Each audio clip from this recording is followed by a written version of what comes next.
పూర్ణాలు ఏ దేవునికైనా పెట్టొచ్చండి. స్వామివారి కానీ అమ్మవారికి కానీ నవరాత్రులలో కానీ పెట్టవచ్చు. ఈరోజు అయితే నేను సుబ్రహ్మణ్య స్వామికి పెడుతున్నాను. మా పాప కూడా ఉందండి. నేను ఎక్కువగా పిల్లలు వచ్చినప్పుడు మాత్రం ఎక్కువగా ప్రసాదాలు చేస్తాను, చేసి పిల్లలకు పెడతాను.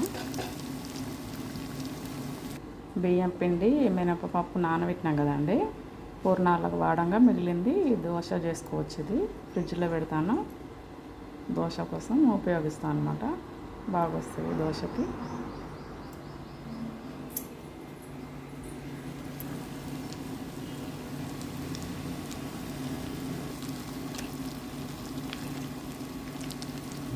అంతే అండి, అయిపోయినాయి. అంతే అండి, స్వామివారికి సమర్పిస్తాను. అంటే ఇది కొంచెం ఉంచుకుందండి, పనికిరాదు.